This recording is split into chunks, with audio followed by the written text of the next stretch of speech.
last night I was sort of I got having issues with finances, and knowing that I'm fucked at the moment. And while nothing has changed to change my finances, I suppose I've had a 24-hour period to look at it, to consider it, to work through it, you know. And I guess there have been a couple of conversations I've had with a few people, well, with one person particularly, where again, nothing's changed. There is no indication of additional funds coming my way or anything like that, but just a change in attitude, a change in allowing time to seep in. And I'm still fucked, but it's, I guess, forest for trees. Looking at what I can control, what I can't control, and I guess that's the biggest thing, of trying to work out what the hell I can do about it, and trying to work through that process to go, well, if I can control it, I can do this. If I can't control it, I can't. And it really comes down to thinking. There was a conversation I had with a guy over the weekend, and he was we were just talking generally about training that occurs, that been involved in, and he does. And he said he was at a government department saying that your thoughts control your emotions.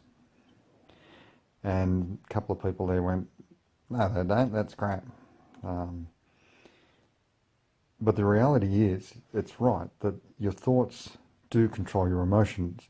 What one person sees as a stumbling block, someone else can see as a stepping stone. And that's a thought process. That is a cognitive process that has to occur.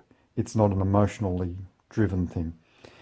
And he went on to say, what about a death? What about catastrophic events? What about all these things? Someone's abused, blah, blah, blah. Well, again, horrible things, no problem with that. But it's how you see it, how you perceive it, what your thought process is as part of that, in order to be the victim or be the survivor. And it's a language change as well.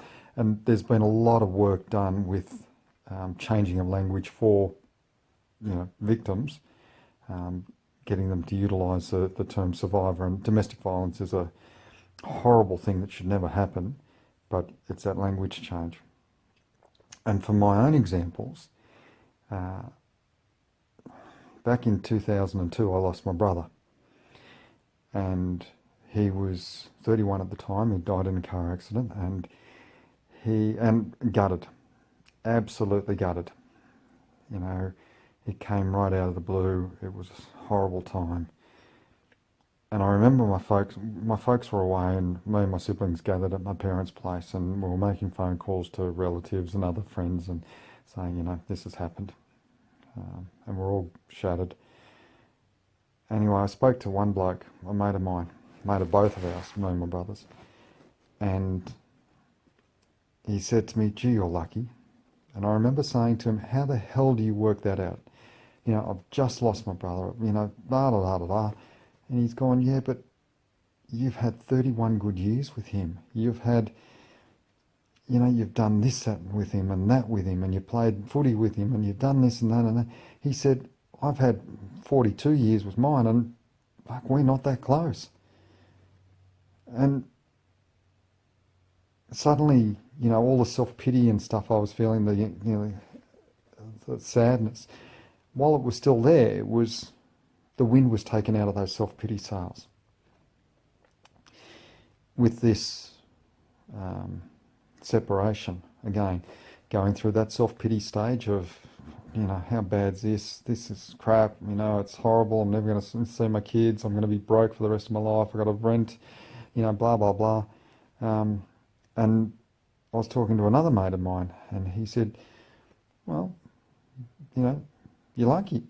And I'm going, how do you figure? He said, well, what do you want to do with your life? I thought about that.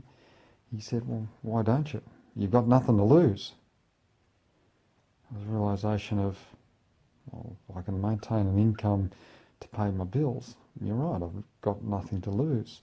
And again, that change in cognitive thinking,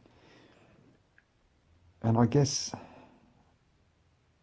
while it takes me a bit of time, if I can use that time to actually change my thought processes, to go from the victim to the survivor to someone that, puts in a plan, it's not a bad idea. And I guess people in these circumstances go through, and I've been through, first separation, depression like nothing else. But it wasn't until I changed my thinking that things got better. And if you can change your thinking so that things get better, other opportunities present themselves. But I think that's another story. So